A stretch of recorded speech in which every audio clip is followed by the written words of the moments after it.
One of the biggest marketing struggles I hear when I talk to small business owning women is the struggle to find quality, emphasis on the quality, photos and videos to use in their business's marketing. So whether it's a video to go behind some text on your website homepage or relevant images to use throughout the slides for your course, or on-brand images to use on Pinterest graphics. If you're like me, you need images and videos in every nook of your business, and you're probably not doing a photo shoot for every specific photo you need. Also, the free stock image sites likely don't cut it, at least not forever. Those images are often, let's be real, they often feel kind of cheesy. They can often be overused, and they might not actually match your brand. So enter my favorite paid stock photo company, Hotstock. Guys, I have been a subscriber to Hotstock since early 2020, so around 3 years now. You've likely seen me use their images and videos fit seamlessly into my brand on things like my course videos, marketing graphics for this podcast, and even just throughout my website. My team and I are in and out of our Hotstock account just about daily for different content creation purposes. I seriously love them so much. As a Hotstock member, you can quickly download photos, videos, and even marketing templates to use in your business. They have over 8,000 images and videos to choose from, and they're constantly adding more to their library. And I really love that I can use their search function to type in exactly what I need and find it quickly. So you can search for things based on the colors used in the images or videos. So you're I need something with some blue, you can search for that. You can search based on if there are people in the image or not, technology in it or not, and a bunch of other cool search features there. It's pretty amazing. As a Breakthrough Brand podcast listener, Hotstock has hooked you up with a deal to get 15% off your subscription. So use the referral code Elizabeth at checkout to save 15%, or you can visit the link elizabethmccravey.com/Hotstock to get that deal as well. And that is spelled Haute stock. So spelled like haute couture, but pronounced hot. So Haute stock. And I'm also linked to that for you in the show notes if you want to just click that there. So go check them out, get that 15% off with the code Elizabeth, and let me know what you think and let me know what images you love. Seriously, I'd love to hear from you. Send me a DM. My current favorite collection is the Mama and Me collection. I've actually used a lot of those images for promoting my podcast episodes around working mom life, and they fit in absolutely perfectly into my brand. So check out the beautiful photos, the strategic videos, and start downloading the ones that fit your style and get ready to up-level your marketing and business today. Hey guys, I'm Elizabeth McCravey, a website designer and business coach for entrepreneurs and your host for the Breakthrough Brand podcast, the show that's all about pulling back the curtain on how to actually build a successful business. I don't skim the surface around here. If you want a deep dive into the nitty-gritty details of what it takes to run a successful business and stand out in a crowd, you're in the right place. After creating a multiple six-figure-a-year website design business in my 20s, I'm ready to share everything I've learned and everything I'm still learning because I believe the keys to building a thriving business should never be a secret. Here you'll find episodes that are actionable, direct, and fun, like friends chatting business over coffee, and a fresh, honest take on the reality of being an entrepreneur. If you're ready to master online marketing, branding, website design, mindset, and business strategy, then this is the podcast for you. It's time to build your breakthrough brand. Let's do this. All right, friends, today we are having a chat about the pressure to be full-time in your business. And this is something I've felt for new or aspiring business owners in recent years. It's just that pressure. I feel for you in it, the pressure to quit your day job, to give 2 weeks notice, to prove that you're really all in on your business and basically abandoning all else in the name of pursuing your dreams. Oh, and of course, when you do that, you're also expected to set the goal of making 6 or 7 figures a year after that. And that's fine. Some people, that is the goal and the trajectory, but I don't believe that everyone is called to that or that that's the way that business has to go down for everyone. So today, I just want to talk to you about how you don't have to be full-time to be successful in your business and give you some actual reasons, 6 different ones to be exact, about why it can actually be a good thing if your business is your side hustle and just how you can kind of navigate this all as you pursue your dreams. So let's dive into it.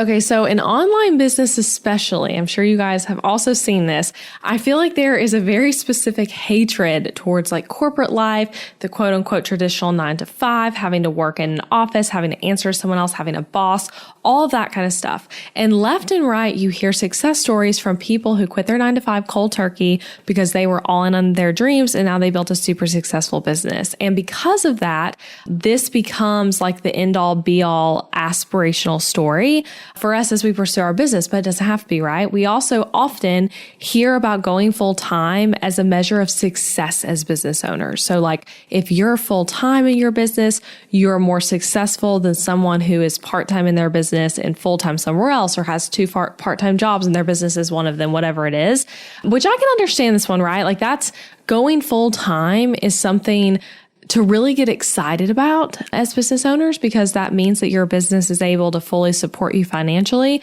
I remember when I went full-time in my own business and quit my various side hustles all those years ago, it was so super exciting for me. It was scary to be like, this is now like my source of income and I don't have anything else coming in, but it was also super exciting. So I get why that can be something really exciting. But what I want to do today is I want to normalize for you that it's okay to stay in another job to make money and also pursue something else you're interested in while also pursuing your business.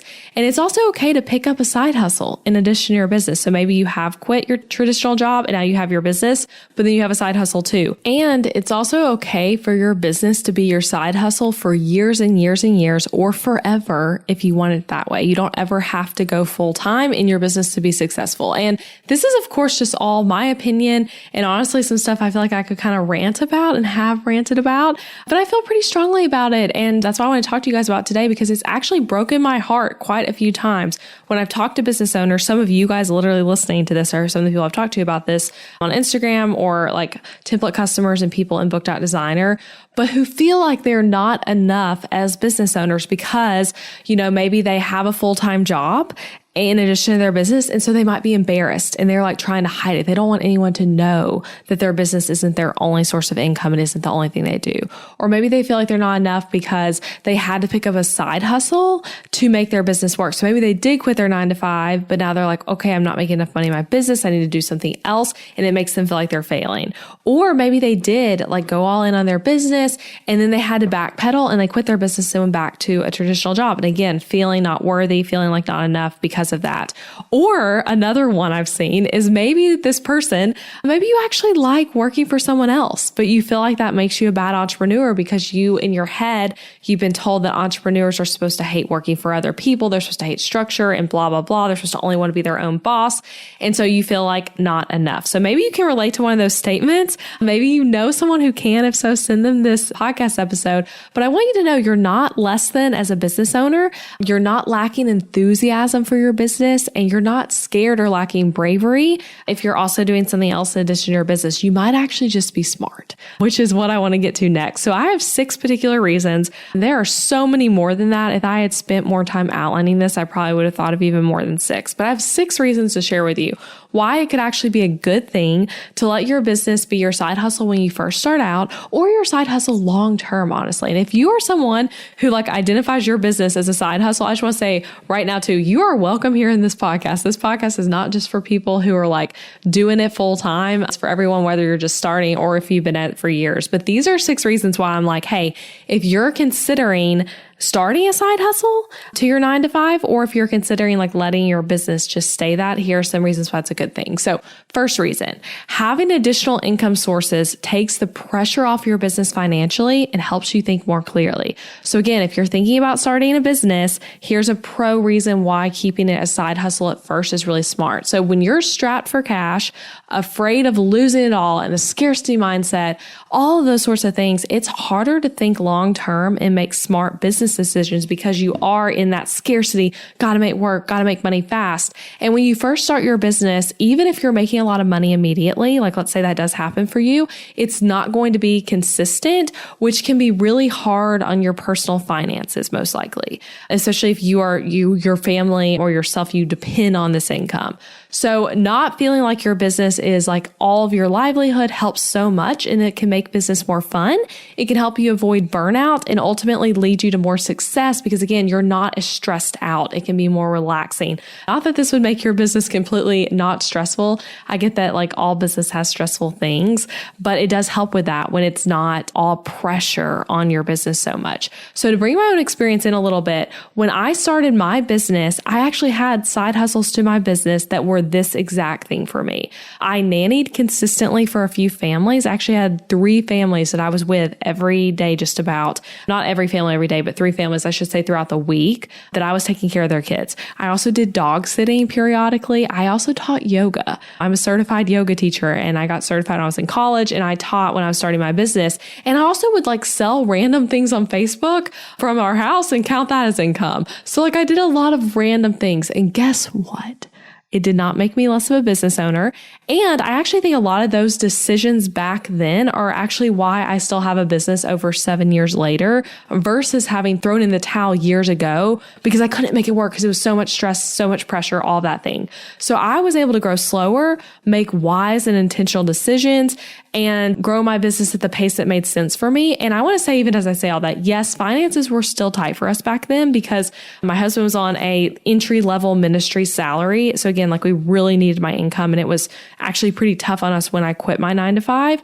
But having my business plus this extra money actually helped me surpass that 9 to 5 salary like almost immediately between all these different things. So say immediately, I mean like within a few months. And again, it wasn't consistent though, but I was able to start making money because of all that. So things weren't as tight for as long, weren't so tight for as long. And if you want to hear a bit about what my business and life looked like when I started my business, I have a whole episode. It's been like a big hit on this podcast that I highly download once, episode 165.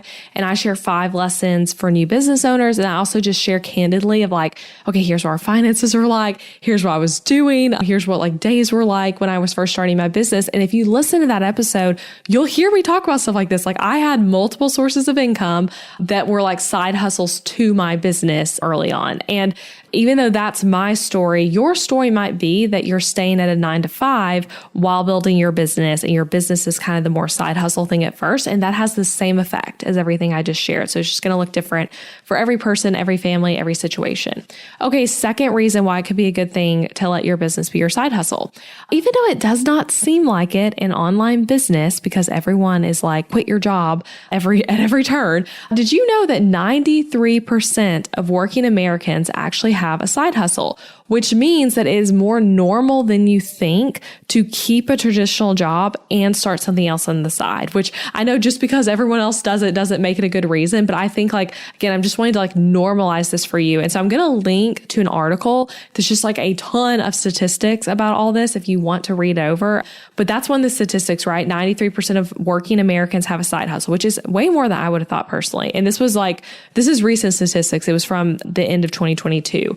Another thing from that same list of statistics that shared is that the average monthly income of a side hustle is $483. And then 1 in 5 Americans report making over $15,000 a year from their side hustle. So 1 in 5 are making $1,500, and then the average monthly is $483 for your side hustle. So again, people are doing this. Other people are doing it this way. I think it's done this way for a reason. And to tell a little bit of my own story here, because I love bringing it back to like my own experiences and what I can teach from that. It's so crazy. I often think of myself as someone who quit my job. I was working a traditional 9 to 5. I quit my job and I started my business, right? And that's often like the short podcast interview version of how I would describe my working experience, because formally that is like what happened. But something I often forget looking back on 7 years ago when all this was happening is that when I was in my 9 to 5, I was actually freelancing already. I had a side hustle is the truth of it. And I did not think of it as a business back then. I actually was not trying to start a business necessarily, but I've always been entrepreneurial, and I had actually freelanced not all of college, probably like half of my time in college. So I'd been doing freelance stuff for about like 2.5 years at that point. I love design work. And to me, The freelance stuff was like passion projects. It was great additional income that we could use in our family. And it was fun for me and I had time for it. And it was more fun companies I was getting to work with than maybe I was at my 9 to 5. I worked in like a medical and legal type of advertising place. And so I was getting to work in my freelance with more like fun clients. And then of course, extra income is always nice. And I literally, in outlining this episode this morning, I looked back in our Google Drive folder, like our family folder. Back when Adam and I first got married, we did all of our budgeting in spreadsheet format. And so I literally was able to look back. So this is, again, before I started my business, looking at like, okay, what was I doing side hustle wise? Like, what was I bringing in financially? It's hard to tell like exact numbers, but I was bringing in around $600 consistently each month from 2 retainer clients, plus extra on top of that from other freelance projects here and there that I would do in addition to that. So that's pretty cool, right? And that's like right above that national average monthly income of a side hustle being 483. So I was right at about 600. So basically I'm saying this to say I was side hustling before I started a business. And I did not have some huge grand vision of like, I'm going to work my 9 to 5 and side hustle, and then I'm going to quit and I'm going to start an online business. I'm going to have templates and a course. I did not think about any of that. My business, honestly, as it is now, is like a total dream. I could not have even come up with myself. It's truly a God-sized dream that he came up with for me. But I say all that to say that like, yeah, I was side hustling beforehand. I didn't have a huge scheme and plan though. And a lot of people do it that way. And I'd add to that a lot of people do it that way for a reason. It's really smart. So consider that as you're pursuing, maybe you're interested in starting a business, ask yourself like right now, in whatever my current working situation is, how could I add something in and experiment with it? Maybe you're a stay-at-home parent. How could you add something in and experiment with it? Maybe you're, at a traditional 9 to 5. How could you add something in? So kind of asking yourself that. And again, I'll link into that study with all those different stats if you want to read over that. Okay, third reason why it could be good to have a side hustle instead of going full-time immediately. Starting your business as a side hustle allows you to decide how much and if you even like it before going all in. So it would stink to throw in the towel of everything you've worked for in whatever kind of work you're currently doing, only to realize you hate your business, you hate the industry, you hate your work, you hate your clients. It's not for you for whatever reason, and then you've lost all the other stuff you did. Again, you can always go back, right? Like I don't want to be so doom and gloom as I say that. I'm like, that sounds really like sad. Obviously, there's ways to get back into whatever it is you were doing. But my point in all of this is staying at your day job or having another side hustle that you can kind of keep your foot in the door with while starting to build your business allows you the flexibility to ask yourself, do I actually like this? Do I want to keep pursuing this? And then you have the freedom in asking that question to decide no without too much in your life changing because it was just something you were pursuing on the side. So you haven't like thrown everything else out. It's just on the side. And therefore you have that flexibility and freedom, which again, just feels really nice, right? To have options. So I have less to say about that one, but I think that is a good one worth thinking about. Our businesses, regardless of how they start, are going to change and evolve a lot. So having options is really, really helpful. Okay. Fourth reason, again, I had less to say about that one. I had more to say about the first two, but this fourth one I think is a really important one to remember. So working in other types of work and other jobs allows you to pursue other passions at the same time as you're pursuing this business passion. Most people, I would say, no statistic here, it's just me thinking out loud, who are interested in starting a business tend to be somewhat multi-passionate. We hear the phrase all the time of I'm a multi-passionate entrepreneur. That's a common thing thrown around, especially in the creative industry. But I'd argue that like most entrepreneurial spirits, entrepreneurial people tend to be multi-passionate, which means that having another job, another source of income while you're building your business allows you to be that multi-passionate person and possibly be more well-rounded in your work and therefore pursuing your business like stronger even. So maybe you really love photography and you're trying to start a photography business, but you're also a trained teacher and you love kids and you love teaching and you want to keep doing that while you do the photography thing on the weekends.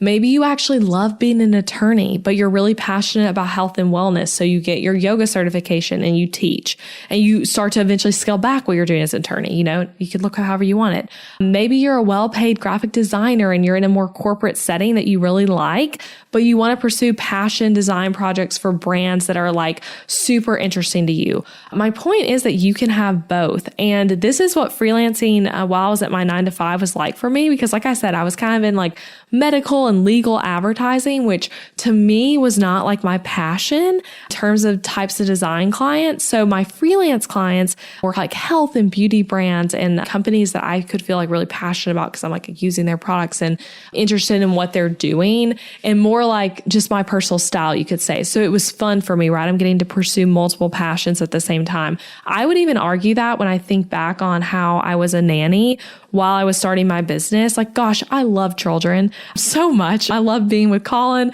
my son, as much as possible. But even just the other day, I was talking to someone who was saying they could never work in a daycare because it would be like so horrible. And I was like, I actually feel like I could. Like, I love being around kids. And so that was nannying for me, right? Like, I love being around kids, and I also love design. And, you know, like I've already said, I used to also teach yoga. I got a yoga certification knowing I was most likely never going to become a full-time yoga teacher. It was a passion I was wanting to pursue. So you can have these different passion projects and do different things at the same time and kind of be well-rounded in your career, honestly. So that is a little argument for this for you. Okay, I got 2 more to share. So number 5, I think this is a really, really compelling one. You'll probably be more productive because of it. So if you listen to my interview with Josh Hall, that was episode 178 on this podcast. He is a fellow graphic designer, but he talked about this in our interview. And when I was listening, I was like, yes, this is brilliant. Having less time to work on your business, to work on your side hustle, your passion, whatever it is, you're ultimately more likely to be more productive and waste less time because you don't have all day, all hours to work on it and make it all work. You might be like, hey, I have, between 5:30 and 6:30 every day, or I have between 7 and 8 a.m. or whatever it is. You're going to be better at being productive working. It's just like how people report being more productive when they have kids because you have less time now. So kind of having that limited time is going to help you be more intentional, more productive, all the things. And again, bringing it back to like my own experiences when I started my business and was mainly nannying and doing jobs where it was like I had to be there at a certain time and then I was leaving at a certain time. I had different various pockets of time because of that to work on my business, which I do think helped me be more productive. I was not like, hey, I quit my 9 to 5 and now I'm at home all hours of the day watching Friends in the background on the TV and like kind of pursuing this design business. Like, no, I was like, okay, I have to be at this house at 5:30 a.m. till 8:30 a.m. to take these kids to school. And then I have a 2-hour break and then I'm going to be here from, this time to this time. And then I have a 1 hour, like it was very like structured in that sense. And I think that helped me focus on the right things in building my business. So you might be more productive. Maybe not, maybe yes. It all depends on your personality there, but you could be more productive because of it. And now my final reason before I give some like encouragement to kind of close this out, multiple streams of revenue is always a win. Always a win. So a side hustle can ultimately just lead to financial gain. So back on how that stat said that 93% of Americans have a side hustle, I too have a side hustle right now to this business even, and that is Adam and I's real estate business. We actually have 5 real estate investment properties across Middle Tennessee and 1 in Alabama. And guess what? I'm not trying to go full-time as a real estate investor, and Adam is not either. We actually want that business to stay a side hustle. And if the reason you want a side hustle is because like you just want that extra stream of revenue because you know that can like help your overall family's finances long term, go for it. That's a great reason. Again, side hustles, the goal doesn't always have to be going full time, right? I think even the real estate business is a good example of that. That again, in online business, we can often hear people be like, go full time, go full time. That should be your goal. If that's not your goal, you're failing. It's okay to not want something to be full time. I'm not trying to be a full-time real estate investor. A little example of this that again, I think is some of you guys listening, because I've talked to you guys about this. Maybe you're a 1-income family and your side hustle, like your goal, or maybe it currently is, whatever the situation, is bringing in an extra $400 a month while you're at home. Getting to work from home, $400 a month. That is amazing. Okay. Like, I just want to seriously applaud you. That's so freaking amazing. And you do not have to want that income to jump to $3,000 a month for it to be successful. You can just want it to be $400 a month. And that's still a huge win for you and your family because you're adding to your overall finances. So multiple streams of revenue is always a win, which is what we can get from having that side hustle mentality. So final encouragement as I close out here, you don't always have to be shooting for 6 figures or 7 figures in your business. You don't have to want to quit your 9-to-5. And you don't have to put in notice at work that you're quitting to be all in on your dreams and on this business you're building. Hear me say that. You don't have to want to quit your 9-to-5. You don't have to put in 2 weeks notice. You can just keep doing both things and still be a successful business owner, a successful human being, all of it. And most of all, you don't have to have it all figured out. So you don't have to know as you pursue this side hustle that, yes, this is what I want to do full time forever, or I only want this to be a side thing. I can't imagine quitting this job. You have the freedom to decide later and just do the work right now. Just be in it and enjoy the journey of it all. I love that quote that the joy is in the journey. I think that's so true. So just be present with it, enjoy it, and don't feel like you have to make the huge decision right now. I hate how much pressure there is on entrepreneurs to go all in and quit everything, throw all else aside and pursue their business. And I want you to remember that you can actually be all in on your business without putting all your eggs into one basket of your business, without putting all your financial burden on your business. You can be all in without doing that. So wherever your business journey leads you, I hope that this was encouraging. If you have a friend who's thinking about starting a side hustle or someone who is in that early stage of business, please share this with them. And I'd love to hear from you of what your situation is. Again, I want to connect with you guys on what's going on with you. So if you want to send me a DM and let me know if any of this spoke to you, or if you're in a similar situation as I was, or as one of these examples I'd share. And again, I said this already, but I want you to know whether you're side hustling forever or you're full-time in your business, that you're always welcome at this podcast. And as someone who also side hustled early on at my 9-to-5, business books, online courses, business advice podcasts, that is not just reserved for people who are full-time entrepreneurs. It's reserved for you if you're pursuing any kind of business passion. So that's it. I hope you have a beautiful rest of your week, and I'll be back next Tuesday with another new episode. Bye, guys. Hey, thanks for listening to the podcast today and for staying until the end. I appreciate you being here. And if you enjoyed this episode, then I want to invite you to check out my online course and coaching program for designers, Booked Out Designer. In this program, I teach you how to build a successful, in-demand, booked out business as a designer. You'll learn everything from the exact experience I take my clients through to things like figuring out your niche, mastering discovery calls, pricing your services for profit, creating contracts that will not cause you legal troubles, and my exact social media strategies to book clients. You even get to watch recordings of me in actual meetings with my actual clients so you can really learn through what you're seeing. We take things you're learning on this podcast and so many topics I never even cover on this show and deep dive into them. So in addition to the amazing course, the course is 9 modules of teaching with over 90 lessons. You get group coaching calls with me and access to an exclusive Facebook community of designers just like you. And fun fact, this isn't one of those kind of Facebook groups where the founder never comments on posts or you never see them in there. You'll find me there all the time, ready to help you out with any business question you have. So to get info on the course and to see when the doors will be opening again, head to elizabethmccravey.com/BOD, short for Booked Out Designer. I hope to be able to coach you and teach you inside of the course soon. And don't forget that you can subscribe to this podcast on Apple Podcasts or wherever you're listening so that you never miss an episode. And a great way to support the show is to leave a rating and a review, share it with a friend, share it on social media. All of that will help get the word out. All right, I'll see you again next week.